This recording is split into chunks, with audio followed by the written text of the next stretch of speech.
2017, this is a little preamble. 2017, I was, well, actually before that, 2015, my nephew was here and he said he wanted to see the scary old burial ground or the cemetery. I said, sure, let's go take a walk. And I just take care of my folks here in Sturbridge. We walked over here and we're walking around and we're looking at some stones, and we're over on that side of the cemetery. And he looks at a stone and goes, what's a Dorcas? Well, that's Mrs. Hyde. He goes, that's a stupid name. Why'd they give her that name? I said, well, let's go to the library and find out more about this, because I love libraries. So I marched into the library and say, okay, what you got? They had very little, and what they had was very disorganized, and that annoyed me. 2 years later, 2017, I decided that I wanted to just document the whole place and just get it in one tidy package as best I could. I'm an amateur, did it anyway. So I started down there, first stone, first row, Jephthah Plimpton, and I finished up there with Horatio Scott, 40 rows later. Now, in here, in the material, online in the Facebook group for the Sturbridge Historical Society. It's also in the webpage for the library, the Historic Commission. There's an ancestry build out of everybody and how they're related to each other. I did that. And also Find a Grave has lots of records. There's stuff out there. If you can't find it, young Miss Quigley or myself can point you at it. Here, we have 559 stones, including 15-foot stones. Now, what's a foot stone? Yeah, it's a foot stone, right behind him there. Okay, that's a foot stone. One burial, 2 stones. And that one goes by the feet. Records indicate that other stones existed, but may have been lost or destroyed. The earliest burial marked by a stone is from 1740. The last one is dated 1907. That does not mean that is the earliest burial. We had like 9 people who passed away here in Sturbridge before that stone. I don't know where they're buried. They could have been buried back home over in Woodstock or Putnam or over here and wherever. They might be here. Or they might be down on the farm. All right. Form E. In 1999, Sturbridge had commissioned an outfit to do a Form E, which is just a historical study of what's going on in the town. They discuss buildings and stuff. They did one for the old burial ground, and to quote them, they said the earliest gravestone present today is that of Edmund Livermore, who died on June 30th, 1750. This is false. When they walked the cemetery, they didn't walk the cemetery. They looked at old records and didn't verify them.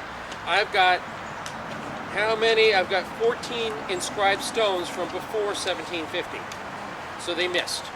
And Edmund Livermore's stone is gone, which annoys me. So 1999, was it there then? We lost in the last 25 years? Don't know. Or did they just go off of old records and not go out and do any verification? I don't know. He's in the books. If you look at the vital records to 1850, it shows him documented as GR1, which means Graveyard 1. Graveyard Record 1. That's this place. GR2, there's the North Cemetery up there. So if you ever look in that book, that will tell you. So anytime I see a GR1, I know there was a stone, neighborhood of 1900. Trees could fall on them since then, or whatever. Other times, nobody has a stone. There are big areas out here that I'm sure there's burials, but they didn't ever get a stone. Stones cost money. People were struggling. Life was hard. To buy a stone when you needed to buy something to help run your farm, they didn't do it sometimes. The lost stones, I just mentioned that. Illegible stones. We have stones here I can't read. Like there's a row of 5 right there. I can guess who I think they are, those scrawny little stones. 4 of them. Pretty sure it's the Allen family. Pretty sure it's the children. Can't prove it. Can't read them well enough. Some of the stones are broken. We'll go through, and yeah, those stones. Yep. We'll go through and we will see some stones snapped off at the ground. Revolutionary War vet, French and Indian Wars right down there with the flag. John Tarbell, Lieutenant John Tarbell. He's buried here. His wife also died in Sturbridge, apparently buried in Sturbridge. There's a stone right next to his that snapped off of the ground. Is it her? Maybe. That's a reasonable guess, but it's just a guess. I know someone's there. It could be a random stranger. Don't know. So when you go through here, it's there's a lot of incomplete data. Cenotaphs. Here's your word for the day. You're going to go home and you're going to tell somebody, I saw a cenotaph. A cenotaph is a monument to someone who is not there. The Fisherman's Memorial out in Gloucester, that's a cenotaph. If you go around, there's big panels of men who died at sea. They're not buried anywhere, they died at sea. And they're at the bottom of the ocean somewhere. I have people that are on that cenotaph. There are stones here, like one of the fist stones up there, it's got a lot of names on it. Some are here. Some are wherever around the country. We've got a gentleman up there. He died in the Kansas region, the Kansas territories. Well, they didn't ship him home. Anybody who died in combat in the Revolutionary War is probably buried at Valley Forge or wherever. They didn't bring them home. But there may be a stone here for some of them. I've got 4 little kids with 3 stones over there, rough stones, and that's where they're buried. But later on, I'm pretty sure it was Mom, if I try and imagine what the story is, who said, you know what, I'm getting a stone for myself and my husband, I want my kids' names on the stone too. So that's a blend of the cenotaph and an actual burial stone. The kids are 30 feet that way, but she wanted them all together. I'm sure that's the story. You go down there in the wall, Moses Thompson died of smallpox in 1792. He has a stone by the wall. He has an almost identical stone in the Evergreen Cemetery of West Medway. In Sturbridge it says, in memory of Mr. Moses Thompson, who died of the smallpox, October 31st, 1792, the 26th year of his age. And in West Medway, Moses, son of Lieutenant Moses Thompson, who died in Sturbridge of the smallpox in the 26th year of his age. So which is the real stone? My guess? Here. Because if we go with the don't travel with the dead people, if he died in Sturbridge, they probably buried him in Sturbridge. But Mom said, Moses, can I have a stone for my kid? And he said, of course, honey, we'll put it right next to our family stones. So she has a remembrance. That's my guess. Can I prove it? I need ground penetrating radar. We'll talk about it if I can do that. If anybody has a ground penetrating radar in their car, oh, 2, okay. That's always helpful. Was the other cemetery a smallpox cemetery at the time? Great question. No, both of them are just regular cemeteries. Now, you brought up an important point. Information is hiding all over the places. I read a book written by Levi Chase. Wrote it 1880, 90, somewhere in there, about the Plimpton family. On page 78, I believe it is, he talked about young Daniel Plimpton, who got the smallpox. He was in the military, got the smallpox, went to the past house up on Shumway Hill in Sturbridge, where he died and was buried. Now, me, having researched cemeteries, my little radar went up. I go, what cemetery? Well, there is no cemetery. And there's no other. And the man, great that he wrote that, but I wish he had written for somebody 150 years later, so you can say, all right, so the cemetery was right here. You go to the big tree, you go up here, and this, I want detail.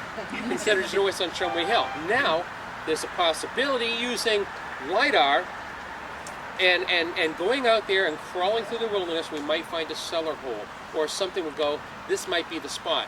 Then some work, we find out if there's graves there. That could be what in Sturbridge would be an undocumented burial ground. Because he can't be the only person that went up with the smallpox and died. There's got to be more. I was just thinking that when you said smallpox, I'm like, oh, a whole bunch of people died of smallpox. Yes, they did. And so, to answer your question, he died of smallpox. They buried him there, and then they put a stone out in West Midway. Real quick question. Yes. Was there ever a time that either began or ended where people were allowed to bury people in their family farm?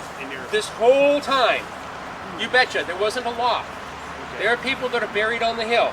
And in fact, earlier on, they would find a high spot on their ground, like bury them on the hill so they can have an overlook, and they may or may not put a wooden stick in the ground to reference it. They may or may not put a little pile of stones that another farmer 50 years later comes through and goes, that's perfectly good, planting ground, and the stones go into a wall. And now we have no idea that underneath the wheat or the corn is some family from 50 years earlier. So that was common. And also unmarked. They would not generally not put stones in if they were buried on their property. Well, they might remember it with a little pile of stones, Okay. a little cairn of stones, or a stick, Right. but they wouldn't necessarily use a headstone on the farm. We have carving errors. There's very few stone erasers out there, and so people would make mistakes, the carver would make mistakes, and they would chisel them out. Or they would leave them, or the stone was put in 30 years later, and someone's memory is wrong, or their writing is terrible, and it's not 1746, it's 1786, is what the stone says. Drives people like me crazy, because the documents all say this, the stone says that, and I look at the stone and go, who did this? And why did they, make my life more difficult? The stone wall, speaking of stones, stone walls. This place did not have stone walls until 1794, specifically on June 17th, 1794, Wednesday and Thursday. What happened when the committee was formed? They said, the place needs stone walls. Sheep, goats, whatever, running through it, whatever. They wanted to have they wanted walls. They agreed that it would be done by free donation. Nobody's being charged for this. If you want to give money, yay you. And they decided that the militia companies would each take a wall and build it. So Samuel Hooker's company, militia company, showed up on Monday the 16th, built a wall. Followed by Captain Corey's company on the 17th built a wall, and Captain Marcy and his company on the 18th and built a wall. All this stonework, 1,200 feet, covering around 1.5 acres of land, 3 days. Wow. And they had, they barely had metal tools at that point, much They had less lots of cars or rocks. tractors or whatever. They had lots of rocks. They had lots of rocks. That's what they did have. Well, they had rocks, yes. Yeah, they sure did. They had all the rocks you ever want. Layout. That's east. That's west. These older cemeteries, they were religious cemeteries, were laid out specifically to face the east. And here's why. The Puritans had moved from the St. James Bible, King James Bible, to the Geneva Bible. And they believed in Matthew 24:27 of the Geneva Bible, for as the lightning cometh out of the east, and is seen into the west, so shall the coming of the Son of Man be. They were all ready for the resurrection. They thought it's going to be any day now, could be this afternoon. And they thought the Son of God would rise in the east. That's the east. So, if you're standing in front of a stone, you and I, as visitors, can read the stone facing east. He's buried head to toe there. So, the way they imagined it, the dead shall rise. You're going to sit up and face the east. And I'm standing here with you, reading a stone as you sit up, and we're facing the east. It also makes these stones miserable to read in the morning because the writing is all in the west. So we're going to go through here, and every third stone, you all have to, as a group, say, how can you read this stone? And it's going to be a chorus because you can't. They're miserable. You have to be here in the afternoon on the right day without too many trees, and the stones have to be reasonably clean. This property was bought from Governor Saltonstall's estate. He died in 1724. He was the governor of Connecticut. He had 2,000 acres around here. And the original proprietors put together a committee that went and met with his descendants, his heirs, and said, listen, we need 6 acres right out of the middle. And they bought it, and they got it. And that 6 acres is the meeting house, the town hall, this area. This little area was bought from the Saltonstall farm. And that's when they put in the beginnings of the meeting house, 1733, as they started going to work on this, and this became the burial ground. And that's why I'm hesitant to say that I have the oldest burial, I have the oldest marked burial. Because between 1733 and 1740, it was a very small community, but somebody had to die. Where they put them? Could be on the farm, could be down there. All right, now the art on the stones, and you can see it. You can get at a glance, you can judge the age of a stone roughly by what it's made of and the art on it. The Puritans believed in more of a plain style. They weren't ostentatious. They valued humility and simplicity, and they had very simple stones. We have very few of those here because the burial ground didn't even start until first stone 1740. Death's head, got a bunch of those. They believed in human mortality. We're all going to die. We're all going to look like a bunch of bones. And then there's going to be a renewal in the afterlife. So we have wing skulls, we have bat wings, we have bones and coffins and things on those older stones. They're almost all slate carved beautifully. That evolved into cherubs and angels. We had a nicer afterlife, or a nicer death. So the faces moved from skull faces to pretty little cherubs with pretty little wings. And still simple, but that was still embracing an afterlife, but kind of nicer about it. Urn and willow. Once we got past 1780, and these are not hard numbers, I got huge overlaps in these stones. 1780 to 1850 of urn and willow, that was more of a neoclassical revivalism, more Greek, and they would have an urn, a willow urn representing the remains. A willow is just crying over it, and it represents, it symbolizes mourning. We have a couple of other designs I'll show you on our tour. And then we got into monumentalism. If you go to the North Cemetery, you find in the old section, a bunch of tall stones. Go down to Southbridge, you got the tall stones. The beginning, the Puritans were all equal. You get up into the industrial age, some of us are more equal than others. So, and so you get these stones that are monuments. We have a few here, we'll touch on some of them. Much more in North Cemetery. Down in Southbridge, there's a lot. And if you go to the older cemeteries, those were people who had important families, or at least self-important families. They were the captains of industry, they owned companies, they were masons, they were whatever. So as you walk around, we're going to see different designs, and we're going to go through 24 stones. We're heading down this way, around there. Don't worry, you won't get lost. I'll show you where to go. All right, we're going to start with Timothy Newell, who is right there. Yes, sir. One quick question. Southbridge was part of Sturbridge until 1816.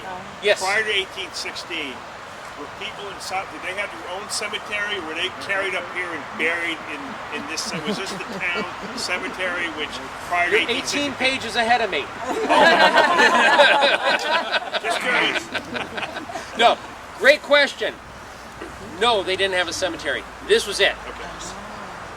Sturbridge, Southbridge used to be a piece of Sturbridge.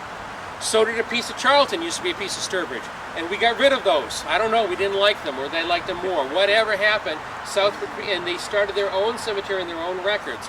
Early Southbridge history doesn't exist, it's Sturbridge history. And we have burials all over here of people who are big names in Southbridge, but they're buried here because this was the burial ground, because that was part of Sturbridge once upon a time. So let's begin. We're going to start with Timothy Newell. big white stone right here. We have people that did a lot of stuff, did a lot of important stuff. And I'm going to read you what's on the stones because you're not going to be able to read it. Sacred to the memory of the Honorable Timothy Newell, Esquire, distinguished for his wisdom in council and his valor in defending the liberty of his country. Born September 1742, died February 5th, 1819, age 76 years. Now a note about this, I crawled around this cemetery on my belly with a clipboard, reading these inscriptions to get them all, every one of the stones. That was a lot of work. He was a Revolutionary War veteran. He was born in Needham. He became a wheelwright and worked in agriculture. He was in Sturbridge, and he married the daughter of one of the founders, Moses Marcy. This whole cemetery, half the people are married to each other or related to each other. It's one big family. He strongly favored independence and was a captain in the militia. He drove right over there in the town common, and he knows all about that. And not that he was here, not that often, but because he works as a reenactor for the history here. He built one of the largest estates in Sturbridge. He paid for the town clock. He just wrote a check for it. He also helped found Craftsbury, Vermont. You go, okay, so what's that? Sign over there, man on a horse, Ebenezer Craft. Built the public house, got back on the horse, went up into northern Vermont, found a Craftsbury and is buried up there. He and several others, including Timothy Newell, helped found that town, but they buried him here because he was back here. So, all right, second stone, okay, in the style? Question. It's white, which is... It could be a replacement stone. If so, it's an old replacement stone. At least it's been reset because you can see it's pinched off at the bottom. Okay? But it's got the urn. It's got some willow-esque things right here. Okay, this is one style of doing it. Every carver had their own style. So, good question. Some stones are replacements. Some stones were added years later. Second up, the white stone. We all know about the White Barn, the White Tavern here in town. Over here, David White with White Catherine. He was a Revolutionary War veteran. He came out, scouted Sturbridge, picked a plot of land, and come on around here so we can see it.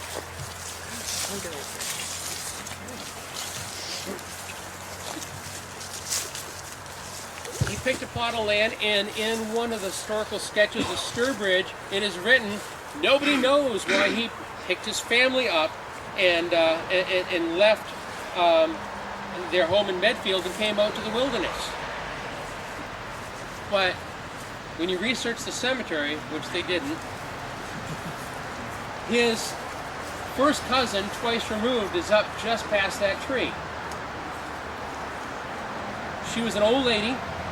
Her husband, I can't remember his first name, last name is Alan, died, and the way I'm guessing it, her kids say, Grandma, we need someone to help the kids. You got no one here in town, come with us. And that got her out here, because her family, her extended family's around here. Anyway, so he didn't come out here into the wilderness by himself. A lot of his family was already here in town, including his first cousin, twice removed, was up there. This family, they're all related. I mentioned they're related. The Morse family, Allens, Partridges, Plimptons, and Harding families all fed together to these names.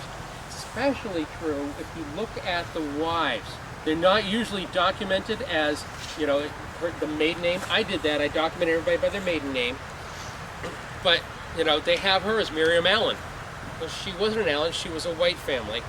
And so the relations are there. It's just as easy to go into business with your mother's brother as it is your father's brother. And that's something that needs to be kept in mind. Now, and her stone up there just says M.A. on it.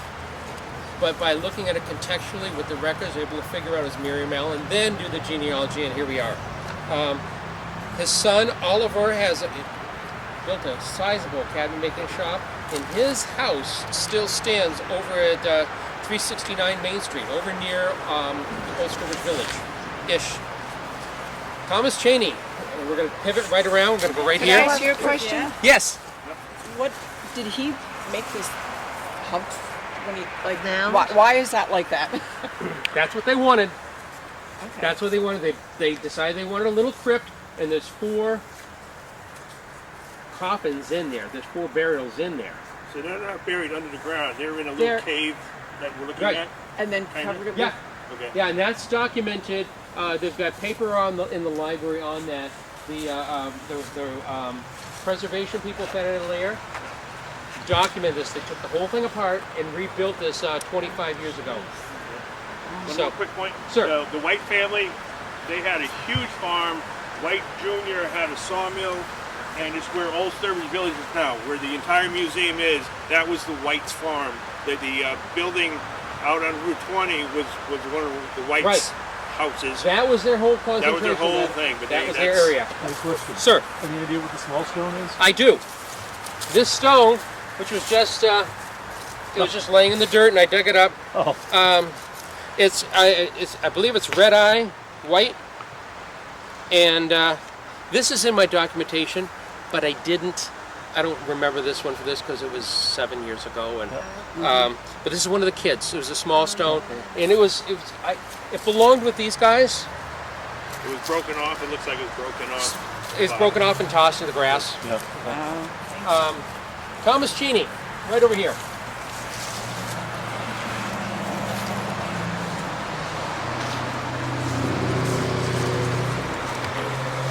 Down in Connecticut, there was a family of carvers, the Manning family. They carved a lot of stones and it was very, very popular. There were a lot of imitators. Some of these stones are real Manning family stones. Some of them are copies. Just like you go to Temu and get a knockoff on, something much cheaper. Local artisans would copy a stone if you couldn't get a genuine Manning stone. Thomas Cheney, here lies the body of Colonel Thomas Cheney of Dudley. He departed life on April 30th, 1777 in the 69th year of his age.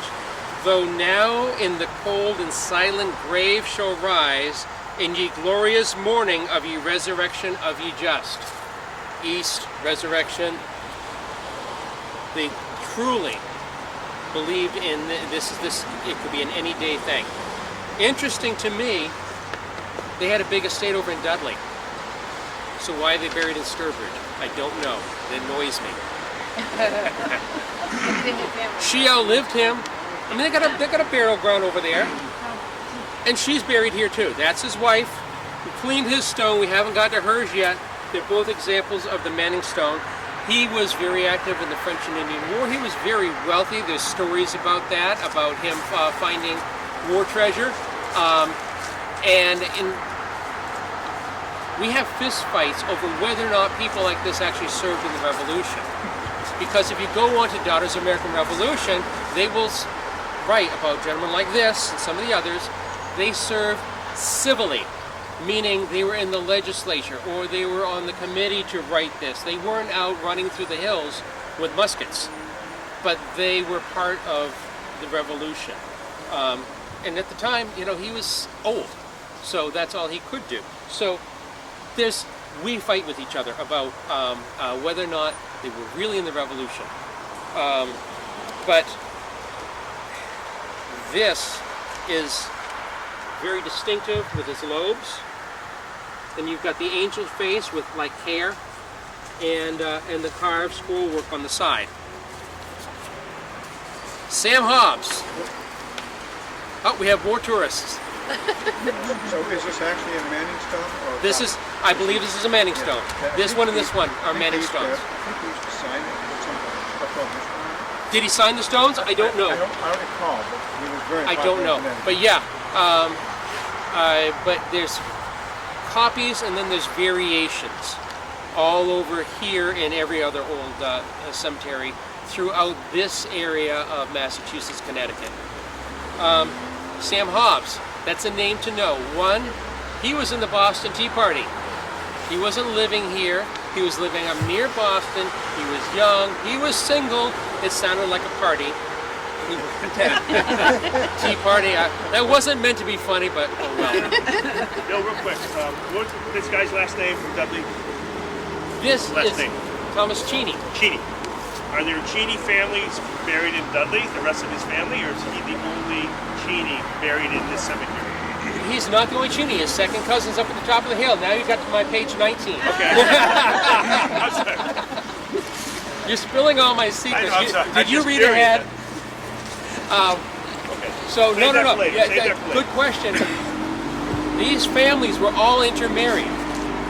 So is his kid buried here? No. Are his parents buried here? No. Does he have relations buried here? Oh yes, he does. Most of them do, all over the place. All right, Sam Hobbs, right here. Boston Tea Party. Boston Tea Party. So he got involved in the Boston Tea Party. I have no records that he actually fought in the Revolution, but he was part of the Boston Tea Party. Maybe he thought his job was done. I don't know. He was a journeyman working in Roxbury for Simeon Pratt. He married in 1774 a Lucy Monroe of Lexington. They moved to Sturbridge. He became a leading citizen of Sturbridge. Right over there on Hall Road, there's a big white house right there that he built in the mid-1780s. I think it's 1786.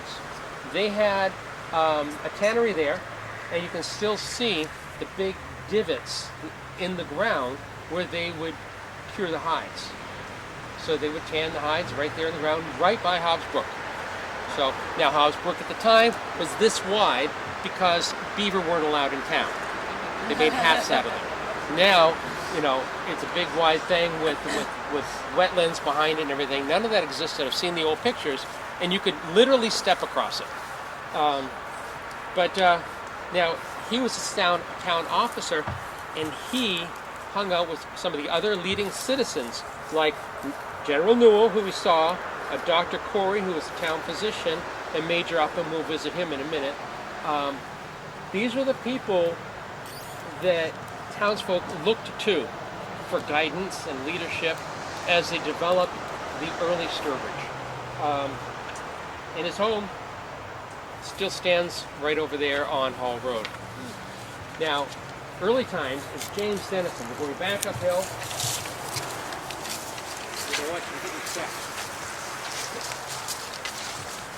It's going to be downhill both ways.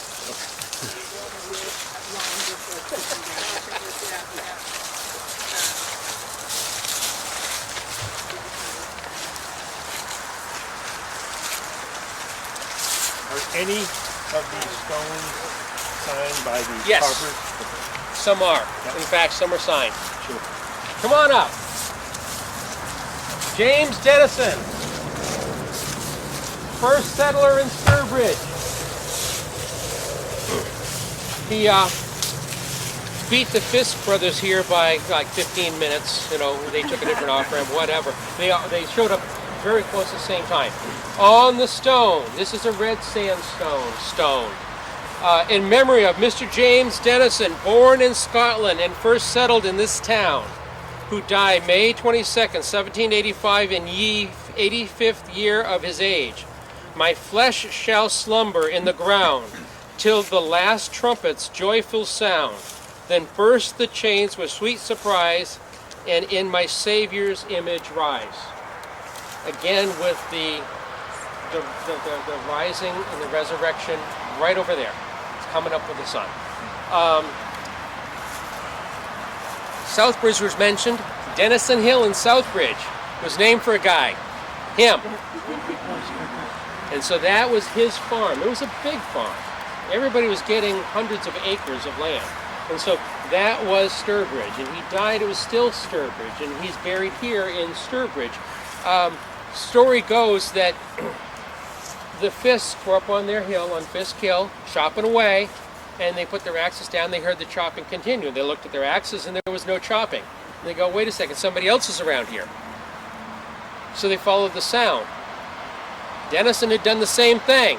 They met at a river, the Quinnebog, threw down a couple of trees, involved chopping, and became friends because this was the wilderness. He stayed over, sleeping in a cave, and the legend goes he had that cave until he was evicted by a wolf. I read that story. Yeah. Now here's the tough part when you think about it. His wife, who was ginormously pregnant, came from way back in Medfield, that area, over the junky little trails, ginormously pregnant, here in 1734. And when they got here, they had a daughter. First child born in Sturbridge. Now, this, you see it, it's a little hard to see. Again, push the sun that way, it's easier to see. If you notice this orange on here, that's dying bio stuff. You know, the lichen and the moss and the mold, stuff like that. We have been out here, they're doing a lot of work. Wally Hersey is out doing a ton of work with his people in North Cemetery cleaning the stones. It is gorgeous. This, I worked with him, we cleaned all the Revolutionary War vet stones and all the tour stones. So this is the dying stuff. Give it another year, it'll be cleaner. It just needs time to degrade. You can rub it off, but you're taking the writing off. Just step back, let it do its work. Anyway, Experience Wheelock. And I said 1734 was 1732. In memory of Experience Wheelock, wife of Captain Ralph Wheelock, who died October 21st, 1765, in the 33rd year of her age. She was the first child born in this town. Has to be true, it's written on the stone. Now,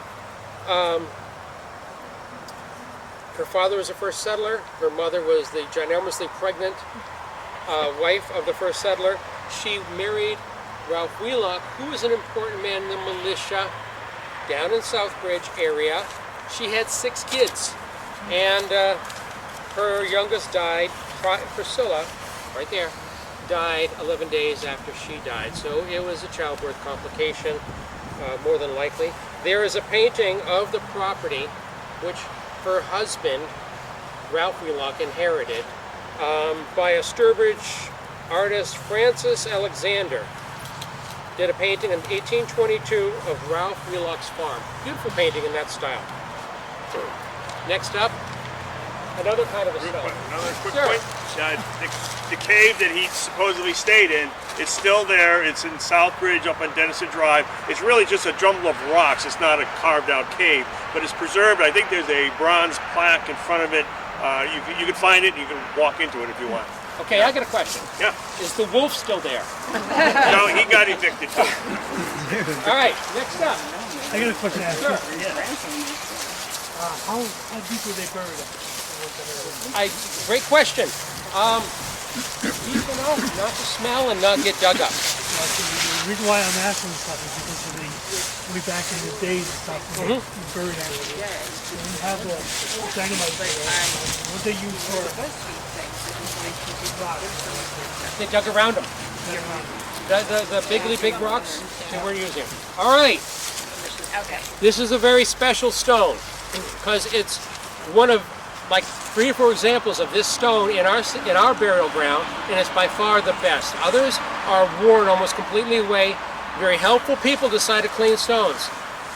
Don't ever clean a stone unless you know what you're doing. If you think you know what you're doing, you probably don't. Don't touch the stones. People go in here and they will use shaving cream to try and make the letters show up. Guess what? If you put that on marble, the marble melts. It won't do it today, but 10 years down the road, you've got a lump of marble because it continues to react with the stone and destroys it. These, they will scrub them. You're scrubbing off the patina. It's the patina that protects it. And by patina, if you look at that green dome on top of the library, that's copper. Should be penny colored. It was when it was new, but the patina, the crust, protects the copper. The patina on the stone protects the stone. It has literally a crust on it. So if you scrub that away, now the stone is going to degrade more. It's going to erode more. All right, Sybil Howard. She was a wife of Mr. Nathan Howard. In memory of Mrs. Sybil Howard, wife of Mr. Nathan Howard, who died July ye 13th, AD 1800, in ye 57th year of her age. Now, this is a neoclassical sunburst motif. There was a carver out of Rhode Island, actually possibly two carvers out of Rhode Island. They were carving this. Specifically, this references the resurrection. You've got an anthropomorphic stone, and it's great if you guys can come take a closer look as we move along. These are two little eyeballs inside of a sun that is rising. It represents the resurrection. So this is very specifically a nod to their beliefs, the Puritan beliefs, and the religious beliefs of the time of the resurrection, that it was going to happen any day now. It's neoclassic. It's a neoclassicism stone, and people often call this a sunset stone. I see it all the time as a sunset stone. But if you tie in their religious beliefs and facing east, where the sun rises, and those are smiling eyes. Now her brother. This is where when I do documentation, I get into whether or not what the maiden names, what the wife's family was, what was the maiden name, because that's just as important, or possibly even more important, to know where they came from. Her brother is Silas Marsh. That's her maiden name, Marsh. This is what I find interesting sometimes.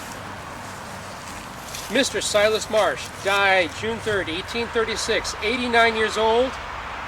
Down there, all it says is a revolutionary soldier. That's all he had to say. There's nothing more to say. He served in the Revolution, he fought, he saw combat, he knew what it was like to go into a combat. He would watch the militia drill. He might have had a word or two of armchair advice for the militia. Probably something like that. In my day, this is how it was done. He was known for his integrity and character. He also found the value of religion in later days. Earlier on, maybe not so much. George Davis wrote that Silas was confined to his bed by paralytic shock for 2 years before his death. He died out in the Worcester area. At the time, he had a military pension of $24.88 a year. Here is his first wife, Abilene, second wife, Deliverance Fisk. Now this is obviously a replacement stone, and it's inscribed here, the daughter, wife, and mother of patriots. Somebody down generations later, her stone was broken, lost, whatever. They very helpfully got rid of whatever was left, not helpful, and put in this replacement stone, because this is a modern marble stone.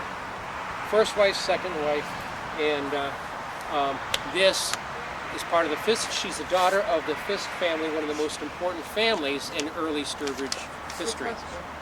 I noticed this magnificent tree here amidst the stones. I'm guessing this tree was not like this at that time when these people Correct. were. There were no trees. This was a field. That's what I thought. I love trees. I would like them not in a burial ground. Sunlight is the best thing to keep the growth, biological growth, off the stones. It hates sunlight. It loves shade.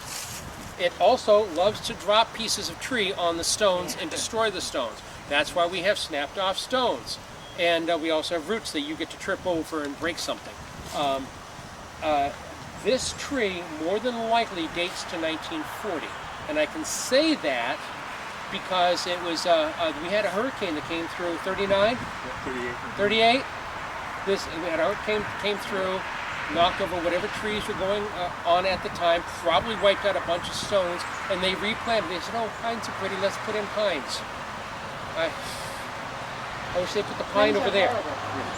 It's well, you can see it's a terrible idea, and pines especially decide to throw branches in the winter. When they come down, they snap the stones. Good fertilizer there underneath there. Well, the problem is that pine is like acidic, so I it know. just destroys. How did they bury them? I mean, did they embalm them or? I no, there was no embalming out here. The Egyptians were doing it. They were embalming their pharaohs thousands of years ago. Right. Techniques were known, but out here, you got them in a box and got them in the ground as quick as you could. No, that's not. Yeah. So, sir. Oh, you finished. You finished? Mm-hmm. Okay. You mentioned stones facing east for resurrection. We have a number facing west. But I've also read that the stones are also often placed by the foot, and the body was on the other side. I have read that too. But consistently throughout this cemetery, I have footstones. We passed a couple, but there's some more there down in the corner. The footstones are on this side. So that would logically then be the head, and see, trees. That would be the head, this would be the feet. And that was the orientation of the bodies in this particular burial ground. Yeah, and that was in a cemetery that had, I imagine some of the unlevel ground here is the caskets, the coffins had filled in, sunk in, and therefore sometimes upon a stone there was a trench. So Now, in some cases, that trench is because this guy is buried here. But there was a stone right there, and that person was buried right there because real estate was short. So, all right, Abijah Smith, over here we go. So, Bill, you might mention that before embalming, which this was obviously before embalming, is why you had to wait, because you would wait 3 days to see if they would wake up. That's an excellent point. What Lynn is saying is often when they said someone was dead, they would have a wake and to see if they revived, because maybe they weren't completely dead. Beyond that, there were cemeteries, and it was a tradition in some places where they had a little bell, and it ran into a chain down in the coffin, and they would listen for the bell and go dig them back up. Jude McDonald, who was my partner in crime here, one of her great-great-grandfathers is buried up in Vermont, and his grave has a piece of glass where you can see down into it. It's all faded over now, but just in case you go, hi, you know, still here. Well, the methods for telling if people were dead weren't that precise. No, they weren't precise. Holding a mirror under their nose to see if it fogged Wasn't up. very accurate, yeah. Abijah Smith.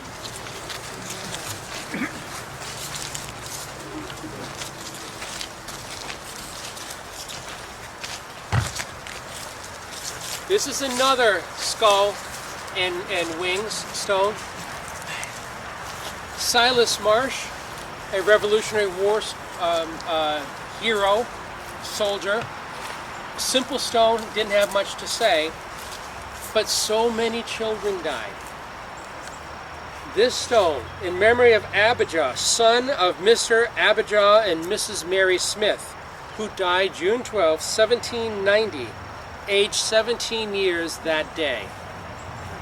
So he died on his 17th birthday. May we with humble hearts submit to what the Lord has done, for he in his wisdom thought it fit to take away our only son. You can hear the pain.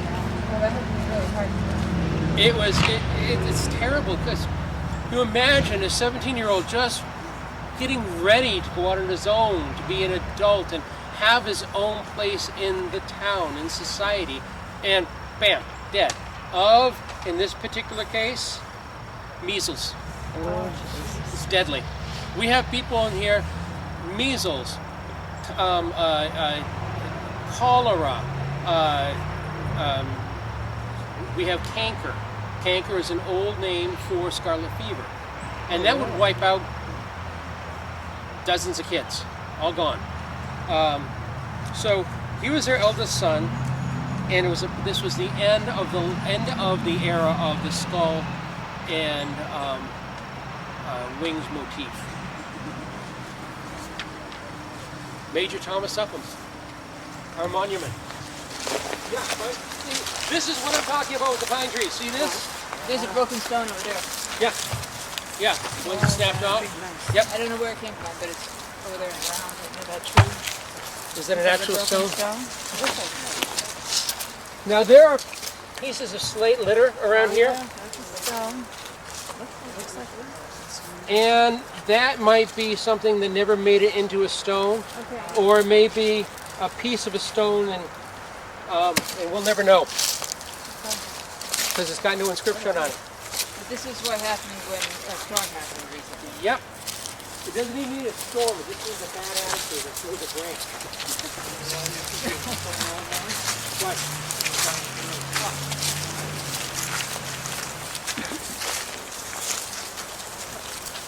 Uphams.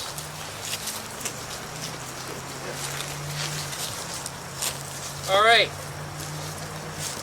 Thomas Upham, Major Thomas Upham. It's on this side. Esquire, died October 27, 1827, age 61. Clementia, daughter of Thomas and Mehetabel Upham, died December 15, 1828, age 34. It's the tallest stone we have in the old burial ground. And it is, this is the one that is signed by Newell, if I recall correctly. I don't think I have it written down in here. Yes, by H. Newell. Down near the bottom. signature right there. Yep, there it is. He was one of the respected families. They lived down that away. He worked in the mercantile business. He represented the town in the general court several times. And he married Mehetabel Newell, Timothy Newell's daughter. His was our first stone. And then she's the granddaughter of Moses Marcy, one of the biggest figures in the beginning of Sturbridge. And he's up there. We'll visit him in a minute. They had a home here. They had 6 kids. They had a matron. They had a store clerk, 2 kitchen girls, and boarders in the house. They did everything they could to make sure that they were making money. Later, he built one of the largest houses in town, and they spent the rest of their lives there, and it burned down in 1844. And next up, we have someone. We're going to do a little walk going up to the middle there. Which number was this, please? This was stop 10. Yeah, what year do you think this stone was put up? Do you know? Approximately, or? I don't know. I would say, looking at it, got 1828, 1827, 1831, and I mean, it's really different from every one we've seen. So I wonder. it's very unique. Yeah. And if you look into their Find a Grave family, there are other members of the family buried in other cemeteries with stones that are almost identical to this. They could have put the stone up for the first one and then added the names around It it. could be. It Might have doesn't been harder look than like that to me. It looks like this stone was done all in one go. Just look at the carving. Harder to do it that way in those days. So it might have been that they decided at some point, we need a nice stone, and they could have thrown away the earlier stone that they had for just one burial. Are they buried here? Hmm? Are they buried here? Yes. Except he had a son die in New Orleans. Except for the son, yes, good eye. The son who died in New Orleans, that makes this a cenotaph. So it's a combination burial stone and cenotaph. 27, he probably caught his disease up there, huh? Yep.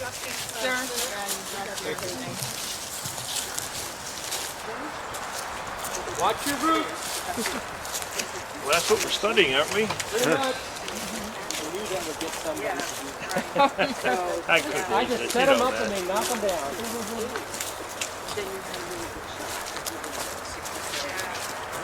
Which could never join that. Which makes sense. But I never thought of it. Talk about stone fragments. More that I found. I stack them next to the tree. Nothing more you can do with them. the gravestones made local, were they imported? Were they purchased? All of the above. The Mannings carved down in Middlefield, Connecticut, I believe it was, down there. So to have the stone imported from 100 miles away wasn't impossible, but that's why you had some people that were copycat artists. They get a local guy and say, I saw a stone, this is what it looks like. He goes, I can do that. And you have a more local artist. Right here, this stone. Come on around. This guy's a character.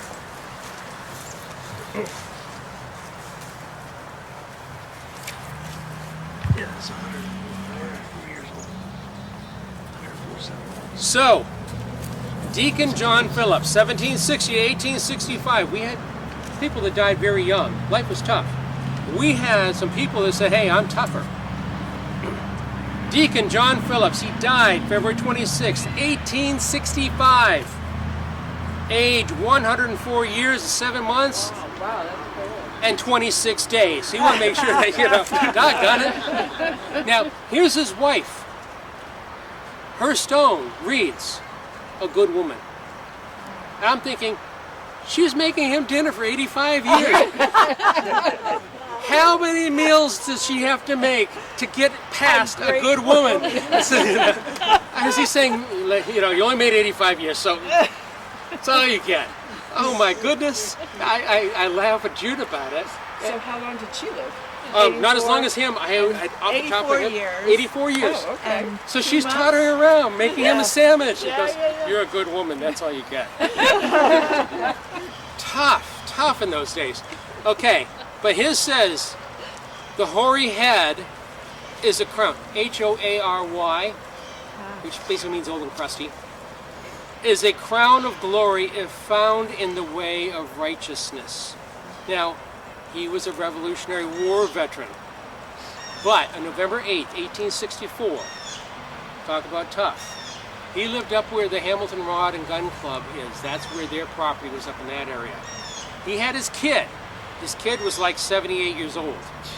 Hitch up the wagons, and they drove into town to vote. Wow. So, no mail-in ballots then. So, you've got this 104-year-old being driven into town by his kid to vote. But Both of them he are was, elderly. yeah. I'm going 78. I think I want to sit down when I get to 78. I don't want to be hitching anybody's wagons. There was, over at the town hall, an honor guard for him. And it was a big celebration for him to come in and vote. And he cast his vote for Lincoln. And Harper's Weekly, the magazine, came out. And they were doing a story on him, and they were doing drawings, and they were doing pictures of him going in to vote. Lincoln heard about it and wrote him a letter thanking him for his vote. And he died a few months later. But Harper's Monthly Magazine, there's a proclamation in the town records from 1864. They had music and they had stuff, because he was old and she was a good woman. But he was still tottering around doing church work at 100 years old. Another interesting stone right up here. One other claim of John Phillips, he claimed to have voted for every president from Washington to Lincoln. Yeah. Wow. Yeah. He was older than Washington, I think. Probably was. I don't know.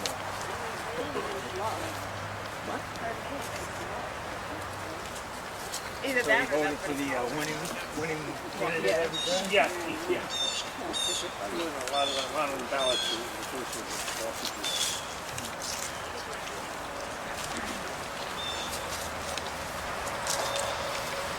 Right up here, the stone.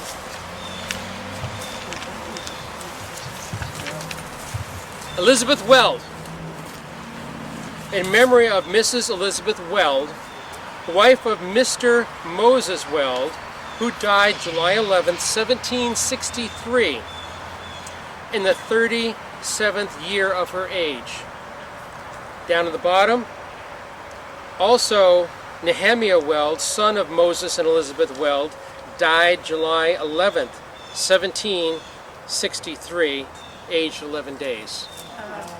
So another one where we lost the mom and the child. Complications of pregnancy, childbirth, or maybe they caught scarlet fever or something. I don't know. It doesn't so say. Heartbreaking because like they probably were like happily anticipating the birth of this child, Yeah, and then both the mother and the child are dead. like Abijah. Mom Yeah, baked him a yeah. cake. And then it's probably not just the family, but people that knew them that were pretty upset Everybody's about it. devastated Yeah. because getting pregnant in the day was hazardous duty. Oh yeah. Every time you took your life in your hands. You ladies know this way better than I do. And then I read the histories and I do the studying, and these women would have a dozen kids. And I'm going, seriously, you're playing Russian roulette a dozen times. And it's, to me, it's just absolutely insane. One that they would keep, because I think they say, okay, you got your one, make your own sandwich.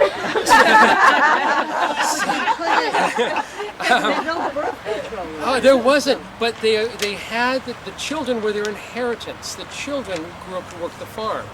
You didn't hire laborers; you made them the old-fashioned way. Now, this is interesting. This is a soul effigy, and it's probably the prettiest example we have of a soul effigy in this cemetery. And it's 30 years older than what we just saw with Abijah, with the skull and the wings. So there's a big overlap. So you can't say, oh, this is a newer stone than that. No. Probably, not sure, depends. Read the stones and make sure that they didn't lie about the dates on it. But it's a beautiful stone, and it talks of the hazards of just trying to stay alive in the day. And we're going to go over here. Is that and we're an gonna- original stone? I think so, yes. Any idea how deep it goes? The stone, probably 2 feet down. All right, we're going to go over here and be a little more sad. And that was your. I have a cardboard picture. Uh-huh. That's happened to Deacon John Phillips. Yeah, I'd love to see that. All right. What's different about this stone than any of the ones we've seen so far? It's got curlicues. A curlicue. Right. The top of the stone is called the tympanum. This one is a double tympanum. This represents 2 burials, 2 deaths. 2 people are here. So when you see that, and we have a few, it doesn't mean you have to do it. There are plenty of stones. We've got husband and wife. It's just a squared off plain stone like this. But this one is for the Johnson twins. William Johnson, born 18 May 1811, died 23 September 1813. Willis Johnson died 28 September 1813. Sons of Mr. Lyman and Mrs. Nancy Johnson. And what you see down here, the inscription, "What melancholy do I bear? A solemn sound salutes mine ear. Alas, alas, 2 babes are gone. Parents and friends are left to mourn." This one was, a lot of the inscriptions are like Hallmark cards.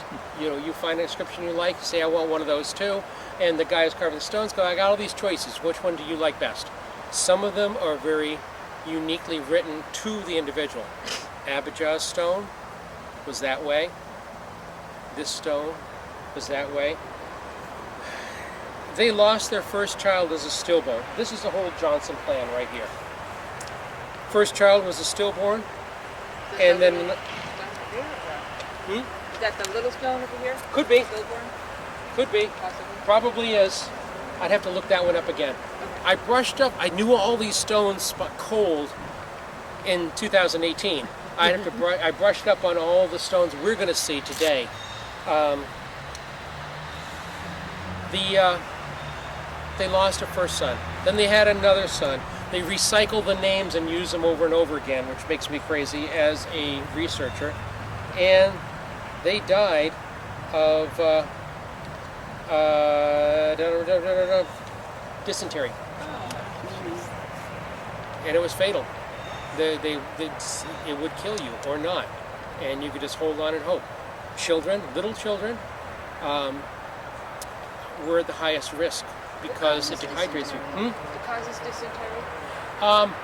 It's polluted water, usually like fecal material in the water or whatever, where you don't have good hygiene. You find that a lot in developing countries where they're out. They've got the latrine area right next to the water well, which is a terrible idea, and they don't know better. You end up like this. My great-grandmother in Gloucester, Irish family that came over from Ireland, she was the 5th child born, and she was the first child to make it to 4 years old. Wow. So they lost the first 4 right down the line, bam-de-bam. Had them and they died, had them and they died. Dysentery is just diarrhea, right? The Yes. extreme case. Yes, it's aggressive diarrhea. Now, I promise this is our last longer walk. We're going straight to the top. So if the first one died, and then the second one died not 5 days longer- later. Huh? 5 days later, huh? So, 5 days later? Mm-hmm. Oh, okay. I was going to say, no. They were just figuring out burial for the first, and the second one passed. Right, And they probably knew he was going to die because he probably had dysentery already. right. And so, they were praying that he'd pull through. But realistically, now this whole area probably isn't empty. There are probably burials over here. This might be the Potter's Field area, the Paupers area, maybe. I don't know. I'm just guessing because I don't have a ground penetrating radar. So again, if any of you have a ground penetrating radar in your car, I'd like to borrow it. I have a thought question. One of the things I found out or noticed last year at a presentation when we were showing World War II photos of Sturbridge in a parade, and I noticed that there were no trees. And it occurred to me that, oh yes, I have seen that all the trees blew down in the 38 hurricane that also took the roof off of that building. So I have to wonder sometimes if some of the broken stones, Yes, absolutely. blank areas, were Where the trees landed. trees fell and landed on everything. You're 100%. Trees fall and have, I don't know how many, but I can guarantee trees have fallen or branches have fallen, wiped out a stone, and some groundskeeper, whoever, dragged away the branch and the broken bits of the stone. It's all busted up anyway. It all goes into the trash. It's rubble. And that's why you might have, there's little bits of stone that I have standing next to trees. Yeah, that's what I'm wondering if they, also sort of bubbled back up to Yep. the top, Yep. Now, right next to that fir tree right there are 2 pieces of stone shattered. Yeah. I know who they are because there's just enough information on them where I was able to go through the records and figure out who it was. But the 2 pieces right there, I don't know where they go, and I can't do anything with them, so they just rest right there. All right. So I started documenting this thing. It took me 2 years. And I'm going from stone to stone to stone with all my records and trying to find the history or whatever. I get to the last 2 stones in this cemetery of almost 600 stones. And we have Horatio F., son of Guy and Hannah Scott. Died February 1st, 1907, age 72 years. Scott, S-C-O-T-T. Scott, yeah.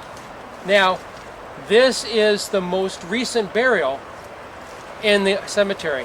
And what caught me completely off guard, he and his sister Dinah are the only 2 people of color for whom I have stones in this old burial ground. And my question was, where are the others?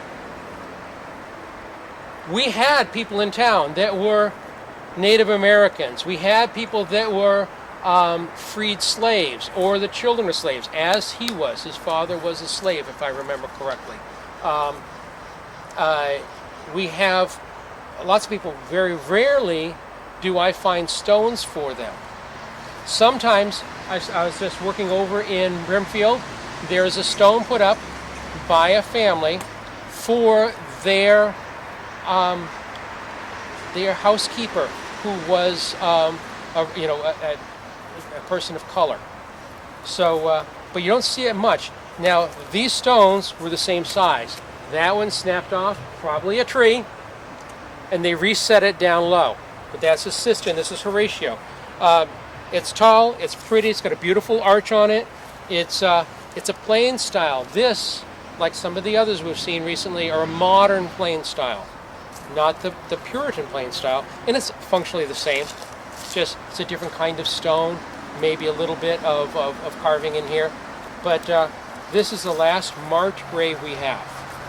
Another thing that makes me crazy, 1907.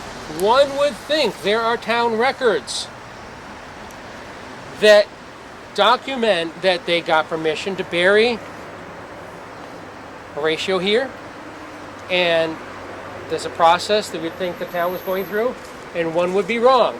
I have yet to find any records. Now, I get it, 1740, no records. 1907, I want to see records. It would help my research when I do this. Do they know why, in the small amount you have, do you know why he was buried here? I do not. What did he merit, as it were? Well, his father was Guy Scott, and that history is fairly well known in the town. He was, if I remember correctly, don't quote me on this, was formerly a slave. I know he came from a family of slaves, at least that I know of. And he rose from a laborer, but most everybody in town was a laborer. Everybody had to work. To become the foreman of the lead mine here in town. Foreman ran the job. He had people from all over that worked for him. Irishmen, Americans, whoever worked for him. He was the boss, which is very interesting that he was a person of color and the boss. But he ran that for years. So maybe his son. Well, his son was just a laborer. He was a farm worker. She, I believe, did domestic work in a house. I'd have to look that one up again. They were no better, no worse than most of the people around here who were laborers of some sort. They worked on a farm. If they didn't own it, they worked on it. But why they're here, how they got here, I wish I knew. I'm glad to see it, but it just leaves me questions of how did they get here, and where are the other stones that represent other people that were of Indian heritage or people of color or whatever, who've got to be buried somewhere. Well, even his father, Guy Scott, he was a Sturbridge resident. They had a house up at the top of Lead Mine Road.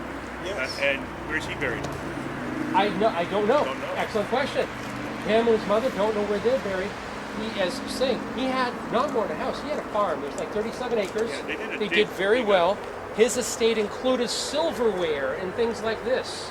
He was a comfortable. He worked hard. Yeah. He worked hard, but he was prosperous. So, all right, back over here to answer young Doug's earlier question. Yeah. From an hour and a half ago. Page 19. I know.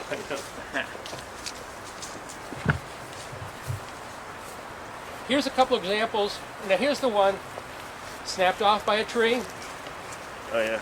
I dug up the pieces.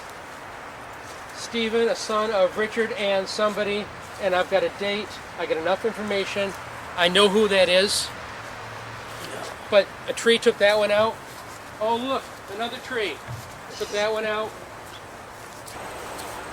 Right here. We're scurrying along. Captain Joseph Cheney. This is also a Manning stone.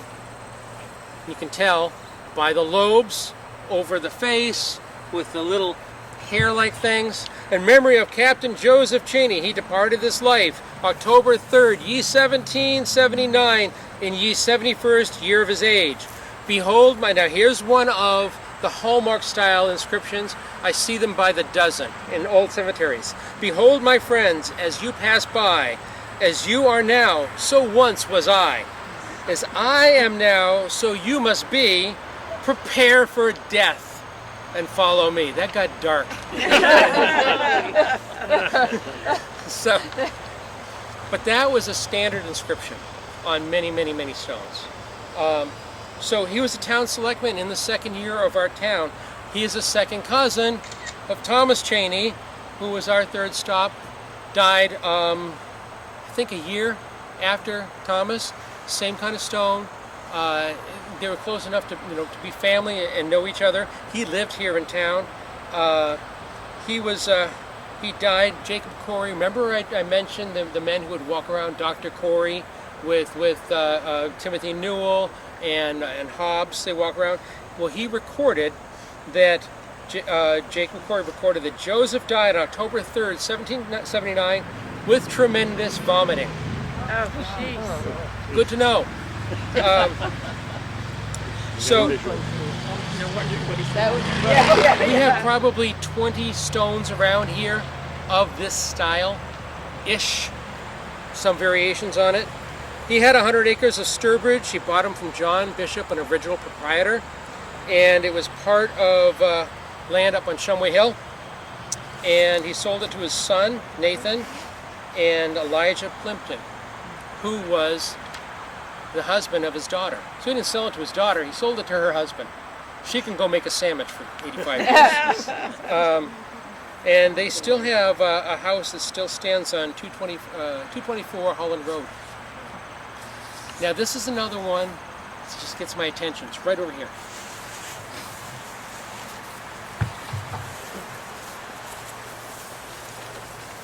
You can see right there, because perfect, look at you. All right, so you can trust me or you can all walk around behind the stone and look at it. Tiny stone. On it is written William Willard, 1819 to 1904. And we're done. That's it. That's it. Not much to the stone. Has anybody ever seen a penny? Seen the Lincoln portrait of the penny? Who painted that portrait? Him. And then some coin maker artist took his portrait and turned it into the portrait on the Lincoln penny. His father, blacksmith, sent him to school, be a silversmith. No, I don't like silversmith. And secretly he went off and became an artist. So, excuse me, not silversmith, a jeweler. Somebody else around here is a silversmith, a jeweler. He became an instructor at the Boston School of Fine Arts and co-founded the Massachusetts Academy of Fine Arts. That's a fairly busy person. And he developed a technique. Photography was a new thing. So if you want, before this, if you wanted your portrait done, you had to sit and sit and sit for a very long time until they get your portrait right. He said, I don't like that nonsense. I'm quoting him. He would take pictures, carefully adjusting the light, getting different pictures, send his subjects on their way. So people would come in, famous people come in from out of town, sit for him, he'd take the pictures, and he would paint from those, which was a new technique. And he did very well. He had a big house. He was entertaining constantly with people from faraway places because they want their painting done. And they like the one of Lincoln, so they come in to see him and get there. So you got this cross-pollination of famous people, shakers and movers, coming to Sturbridge to sit for William Willard. Also, Willard Road right over here. One of his studios was right there on Willard Road. And the Willard clock family, we have Willard clocks, those weren't his direct family, but those were like second cousins west removed, those people. He purchased a mansion that used to belong to Timothy Newell, who was our first stop. And he had a studio, taught students, entertained travelers. That's all he wanted for a stone. And this is the second newest burial. Back. I believe so, yes. Yeah, didn't want much. And again, I can't find any town records that said, yes, you can be buried here. I wish I could. Bill, can I just add one thing to that? If you want to see a painting done by William Willard, go to the library, right there across the street, because he did a painting that's hanging in there of George Hyde, who gave the money to build the library in honor of his father, Joshua Hyde. But the painting of George Hyde is sitting in the library right across from the circulation desk. So you can see one of his paintings. Absolutely. And George's grandfather, Joshua's father, Benjamin Hyde, is buried right over there by one of those pine trees with his wife, who's named Dorcas, Yes. which is why I'm out here, because I had my nephew go, "What's a Dorcas?" Oh, and I always like to say, I like that because Benjamin and Dorcas, you can look right across at the front, it says the Joshua Hyde Library, named for their son. Yep. All right. Deacon Henry Fisk. I feel like I'm on that TV show where you listen to the audio. Somebody give me a hat. Killboy. Yeah. All right. Erected in memory of Deacon Henry Fisk, who died December 10th, 1815, age 70. And his wife Sarah Fisk, who died December 11th, 1815, age 69. They've got something in common. They died a day apart. They were lovely and pleasant in their lives, and in their death they were not divided. Both interred in one grave, says it, so it must be true. Friendship below must be dissolved, but if our heaven be sure, true friendship there will be renewed, to be dissolved no more. Okay? So, they were together for eternity. Their children were placated, comforted, their parents had always been together, were staying together. Revolutionary War veteran. In the book, the lineage book, all it says is Henry Fisk enlisted 1776 in Captain Abel Mason's company. Colonel Jonathan Holman's Massachusetts regiment. He was born and died in Sturbridge, Massachusetts. That doesn't say a thing. His family lived up on Fisk Hill. He was second generation. He married his cousin, one of the other Fisks. So you have Henry and Daniel Fisk. They had kids. One kid married the cousin kid, and they had family, which also a research nightmare. He served as a minister up at the meeting house on Fisk Hill, the original meeting house, because in the 1750s there was a breakaway church. We had the Congregational Church, and then there was the New Light Church. Same God, same faith, but they went at it a little more emphatically, a little more aggressively. There was fire and brimstone preaching, and the town people were saying, we'd like a little more of that. Just bring the fire. And our minister, Caleb Rice, was still plenty of fire and brimstone, but he wasn't the New Light people. So they actually broke away, set up their own meeting house up on the hill. Interesting history to read, because the Congregational side of the town was still taxing the New Light people for the maintenance of the Congregational Church and minister. So they would show up at some New Light farmer's farm and say, okay, well, you owe this, and they'd take his cow.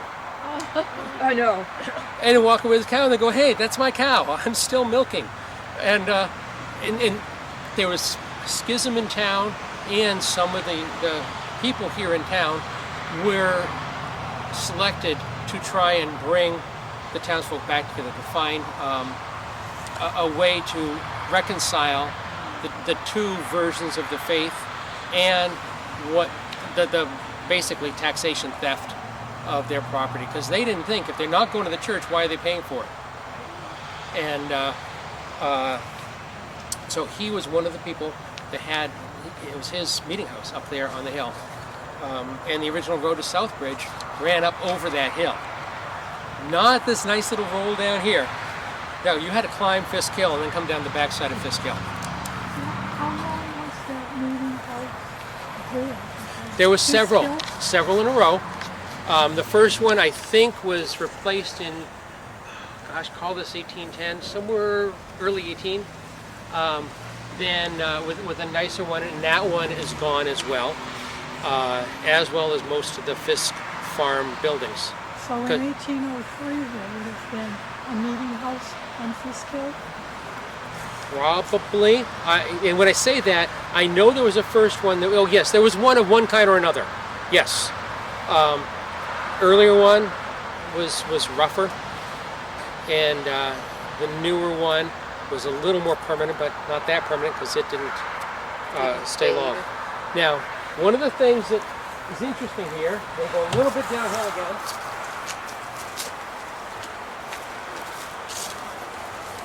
That's a stone for Miriam Allen. All it says on it is M.A. But this is an interesting stone in that when I looked at the records, it wasn't documented. It wasn't documented because nobody could figure it out. Nobody figured it out because they didn't get cranky and dig in looking for the information. All it says is HC and EC. Yeah. That's not a lot to go on. But if you get into the town records and you look at the stone and say, okay, this looks older. This is like early town stuff. So let's call this mid-1700s, round numbers. And then if you just do some inference, you say HC and EC, this must be people that were related. That's my guess. So I started looking through the town records and I find a Hannah Collier and an Ezekiel Collier. And while it's not represented on the stone, they were, their parents, Phineas Collier and Hannah Daniels, this is her father, were married in 1730 in Sherborne. Phineas Collier was asked to be part of the drawing of the straws and everything for the lots of this property because he was known to be a very honest man. They moved to Medfield 4 years later. Their daughter was born on May 6, 1734. Ezekiel was born April 1st, 1736. A few years later, they followed the original settlers into Sturbridge. He wasn't one of the original proprietors. He was just asked to draw the lots. She died November 3rd, 1742 at the age of 8. Her 6-year-old brother died the following day. It doesn't say what got them. It could have been dysentery, like the Johnson twins. It could have been the measles, like Abijah Smith. It could have been smallpox, like Moses down on the wall there. We don't know. It doesn't say. But they died as children. 1785, their mother died, says she's in Sturbridge. I have no stone. And their 92-year-old father died in 1794. Still no stone. I don't know if they ever had one. Is there a connection between Medfield and Sturbridge? Huge connection. Yeah. Yes, because Medfield is where most of the first Sturbridge inhabitants came from. Originally it was called New Medfield, wasn't Yes. And then there was a couple of other names for this town before they settled on what it was. And then they finally decided to call it Sturbridge. Over here,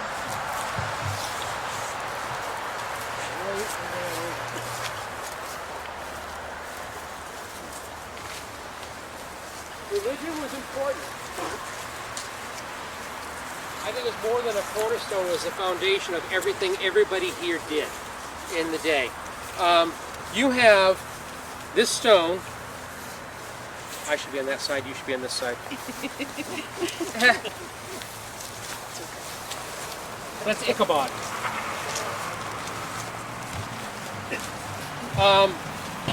Elizabeth Baker, in memory of Elizabeth, daughter of Deacon Joseph and Mrs. Anna Baker, who died November 13, 1790 in her 14th year.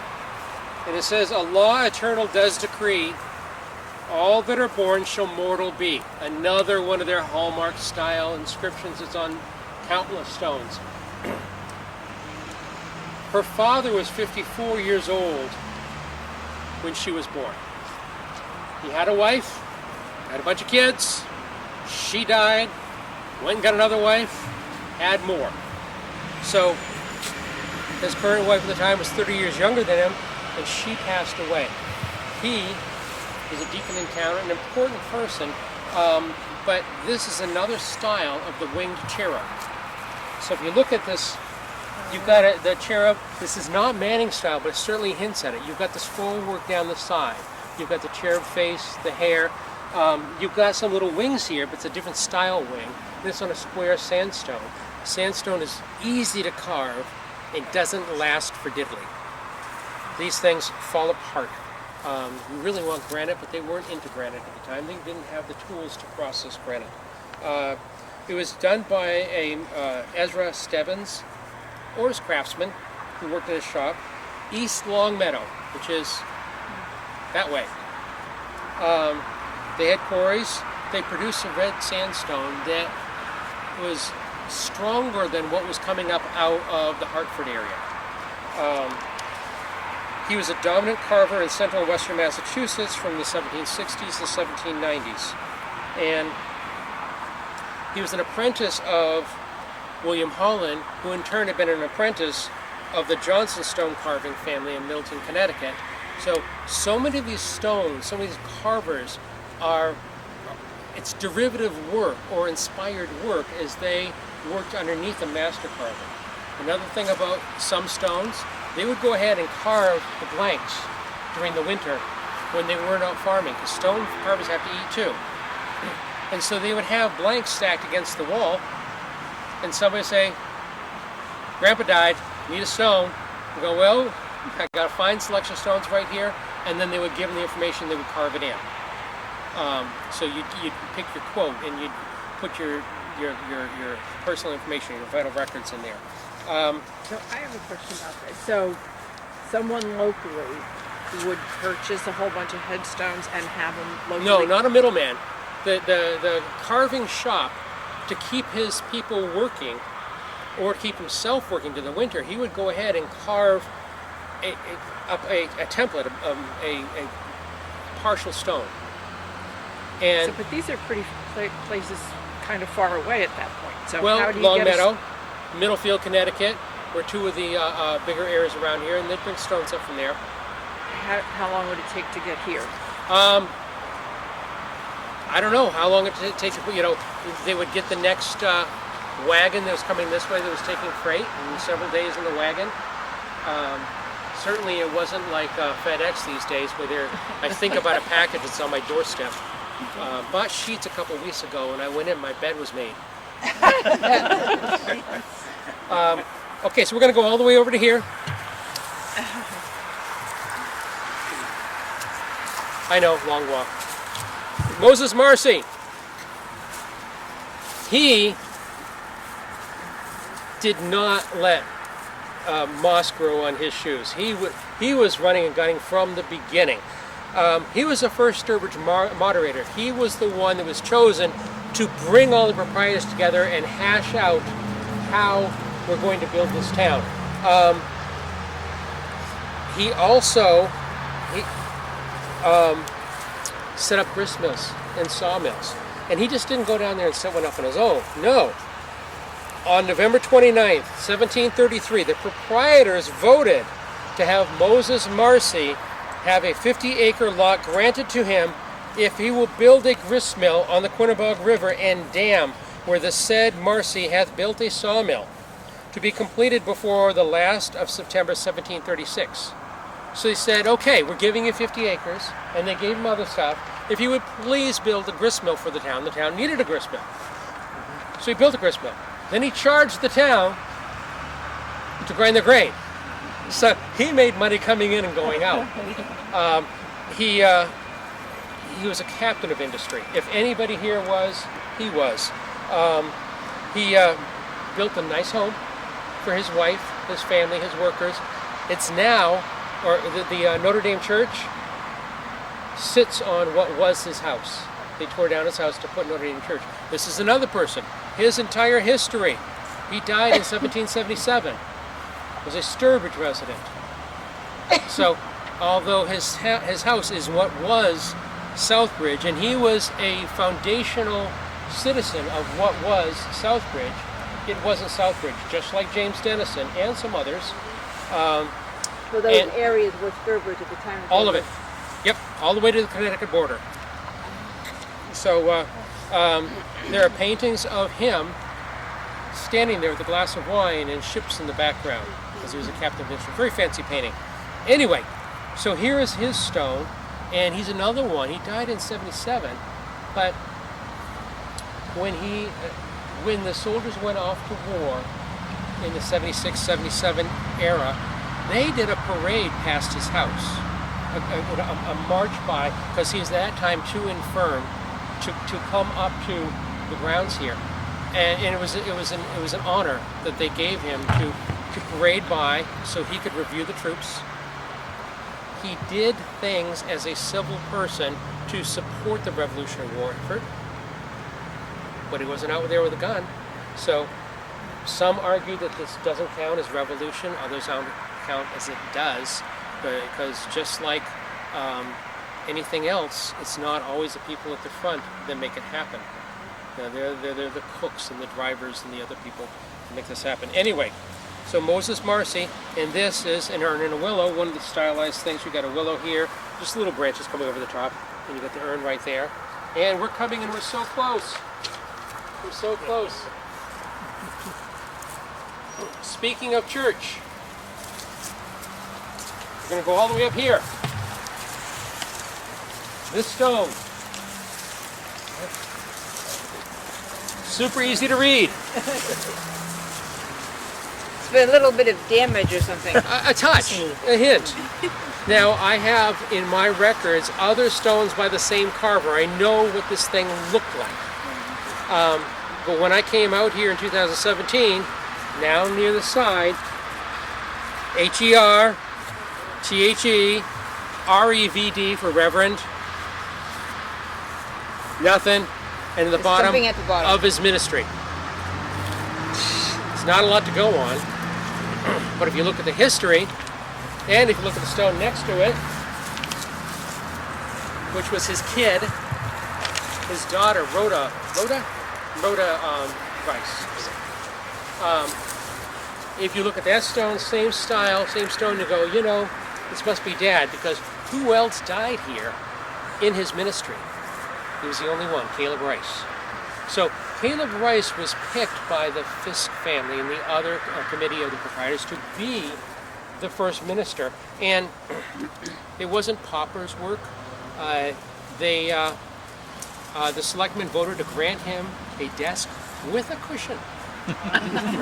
Nice. But he'd also been granted a 500-acre farm with a fine home, 45 cords of wood delivered to his door every year, and a comfortable income with regular increases. I want that job. But he died in his ministry. I believe he died on the Sabbath, if I remember correctly, on a Sunday. And this is what's left of his stone. This is probably material up from Middleton, Connecticut, the same red stone as young Miss Elizabeth Baker, but hers came out of Longmeadow. And I'm guessing about whether that came, but those stones would flake. They would then you'd have a pile of rubble on the ground. So it was his ministry that was impacted by the new light version of their faith. And while the Fisks were instrumental in getting him here, it was the Fisks who led the movement away to Fisk Hill some 20 years later. Because he was related to one of the Fisk's wife. And so they went up the hill. But this is our first minister. We have several more buried down around here. And next up, Daniel Fisk, 1740 to 1740. Daniel, son of Mr. Henry and Mrs. Mary Fisk, died January 1740 on his birthday. Died the day he was born. Mom got pregnant. She had more babies in November. He died a few days after he was born. That's Henry. So, and Daniel Henry, named after Dad and the uncle. Daniel and Henry makes me crazy, because not only do that, they reuse the names. The Henry Fisk we just looked at right over there is his younger brother. In this cemetery. Yeah, Yeah. that's his younger brother. They just reused the name. So this is his older brother.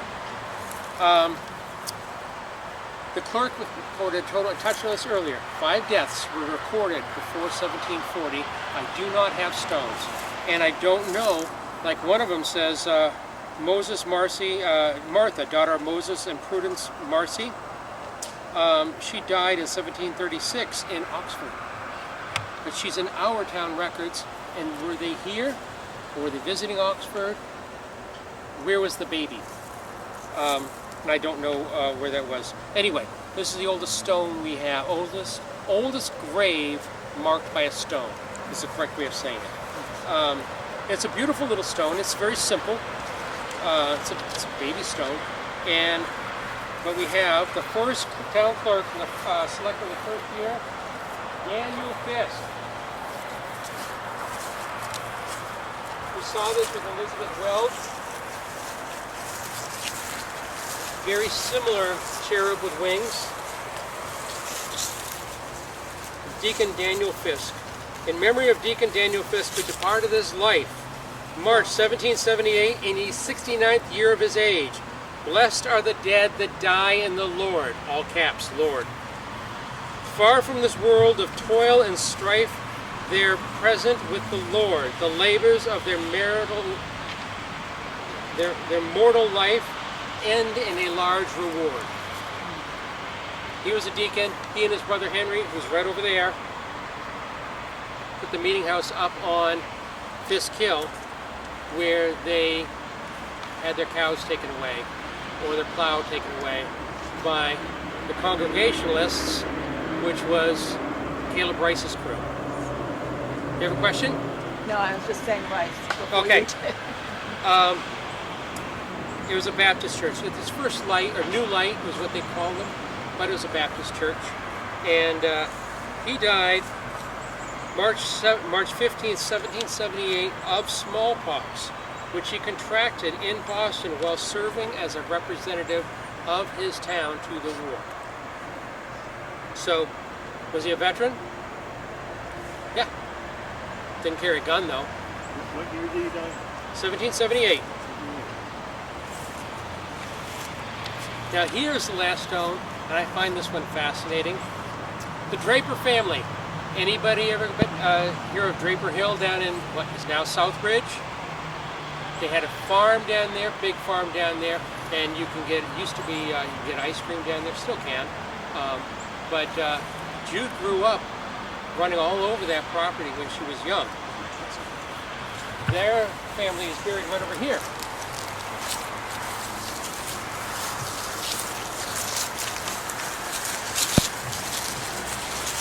Watch your feet.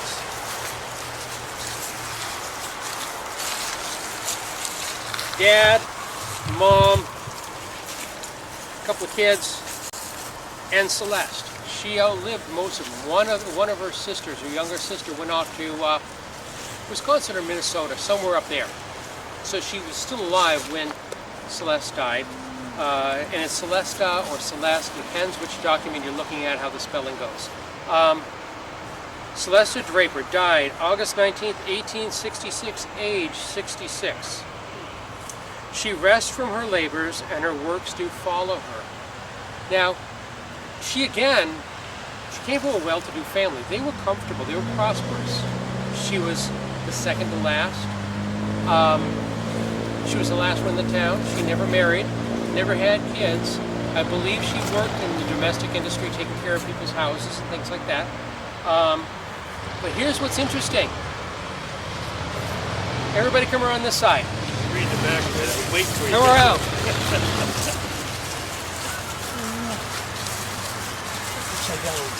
Come around, everybody.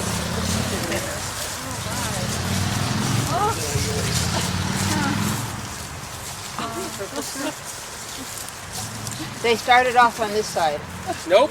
No? This stone is recycled. It's reused.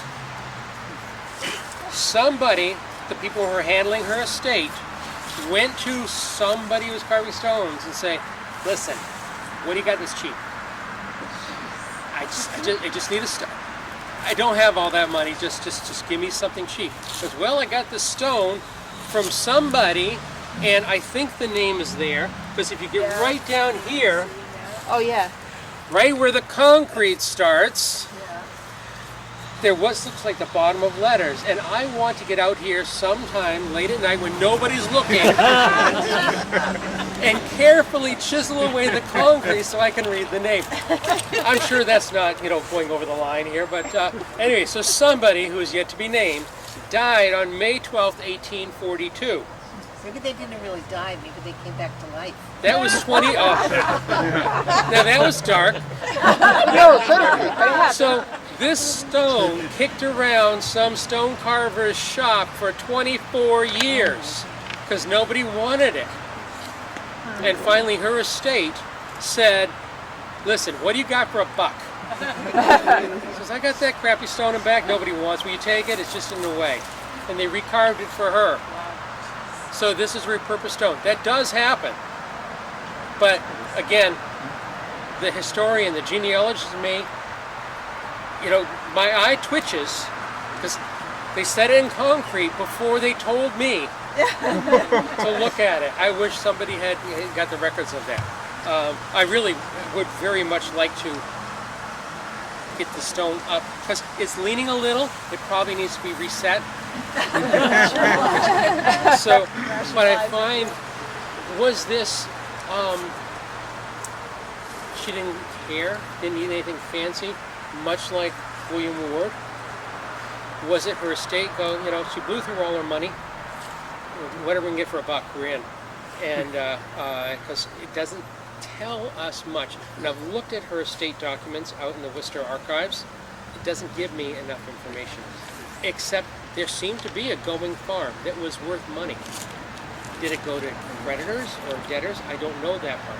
I do know this is our only reused stone, so they flipped it over upside down and wrote on the back side. Sir? So that was never placed in the ground for this person, correct? No. They just sat there, the family never came, after ordering it, never came, picked it up? As a, Okay. As a guess, I don't know if this even was the original height. It might have been taller, and they just trimmed it off. Well, if it was upside down, it looks like probably the bottom part was This would have been in the dirt. Yeah. Sure. But I don't know, if you put this in the dirt at this width, it would look kind of squatty. So maybe it was tall, they just trimmed it off a little bit, gave it a little shave, and then put her stuff on the bottom, made sure that his name was down in there. Maybe the carver misspelled the name. Maybe the family said, it turns out we have creditors, we can't afford a stone after all, sorry you went to all the effort. I have no idea why this stone wasn't picked up. Plus, we don't know exactly how far it's buried. I have no idea, and it makes my eye twitch. Because I want to know. And the nicest part of this whole tour, the cleverness of it all, we're back at the gate. Thank you. So that was it. Thank you. Any other questions? Do you specifically do a lot of cemeteries, or is it just because you were here with your No, nephew? I don't. I want to, but I was informed by Jude that if I did another cemetery, when she wants my time, she would kill me dead. When we researched this, one of the tough parts about researching it was you can't do GPS in here. I built a map, and the map is accurate. But you can't use GPS under the trees. Hate trees. I don't know if I've ever mentioned that. So it's plus or minus 20 feet. So if you try and build a map, your stones are everywhere. So what I did is I got a 300-foot tape measure and a stick. And I made her hold the stick, and I measured from a known spot to each one of the stones, and I marched a line, I snapped a line, basically right up to the center, and made triangles, did a lot of trigonometry, and with that I was able to map exactly where the stones all belong. While I'm doing the math and measuring stuff and writing stuff on my clipboard, she is standing there, and she has informed me that she was fighting off flying attack spiders. Oh, jeez. and other small woodland creatures that would attack, mosquitoes or whatever that would attack her, because she'd stand down by that tree, and just have to stand there. And so the funny part about it is she's a librarian here in town. She knows everybody. So she would stand there, complain, then she'd see somebody drive by that she knows, she'd go, oh, hi! And then complain to me about the flying attack spiders. So, One more question. sir, When and for what reason did stones go from being tall, 2-inch thick, wide, to what we have today, the lower, 6, 8-inch thick gravestones? interesting question. I don't know for sure what the answer is, but the likely answer is sturdiness. These things snap. A wide stone's not going to snap. A low stone's not going to tip over. Prior to 1900, do you see thick ones appearing? Well, and technology improved, so they were into marble. Okay. And marble blocks sit better than tall stones. We have the two, not marble, I said marble, granite. Yeah. Granite stones, not marble. We've got Deliverance Fist down there, and then we have another stone up there. I'm forgetting his name right now, but we walked right past it.